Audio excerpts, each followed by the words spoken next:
Hello everyone, my name is Reese Brock, and this presentation is going to be on domestic terrorism and homeland security implications. And the case that I chose is going to be the 1995 Oklahoma City bombing. On April 19th, 1995, Timothy McVeigh detonated a truck bomb outside the Alfred P. Murrah Federal Building in Oklahoma City.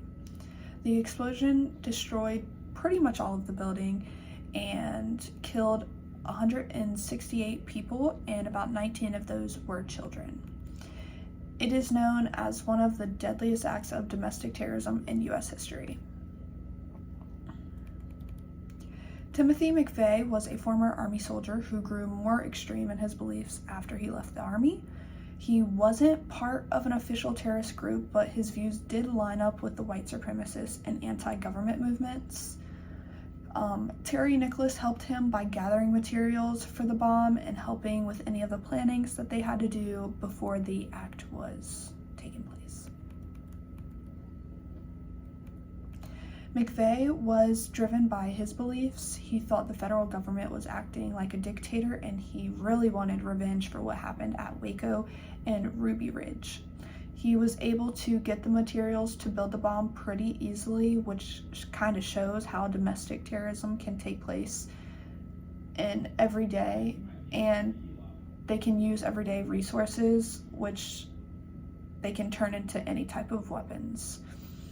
Back then, there weren't many systems to keep an eye on people with extremist views unless they were kind of already doing something illegal.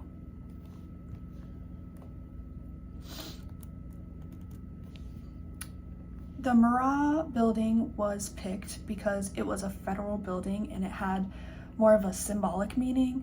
The victims included government employees, regular civilians, even kids in the daycare that were just there. I think this really shows how these kinds of attacks often target important places where lots of everyday people are usually going to be around.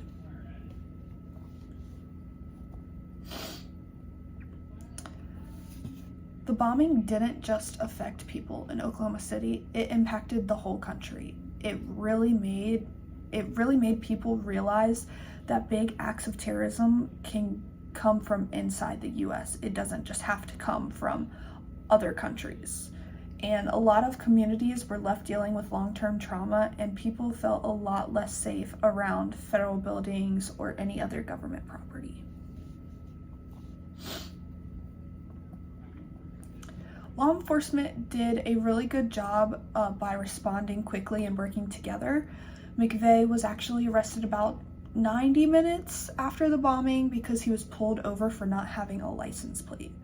The FBI and the ATF handled the investigation, which eventually led to his conviction, and he was executed in 2001.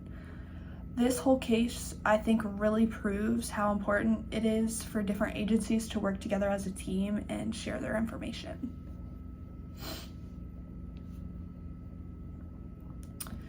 The bombing did help lead to the Anti-Terrorism and Effective Death Penalty Act in 1996, which ended up giving the federal government more power to kind of investigate and prosecute any type of terrorism cases.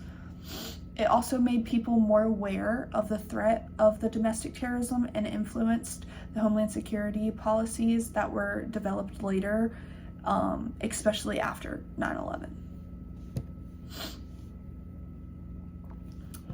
The Oklahoma City bombing is a very good reminder that domestic terrorism is a serious and continuous issue.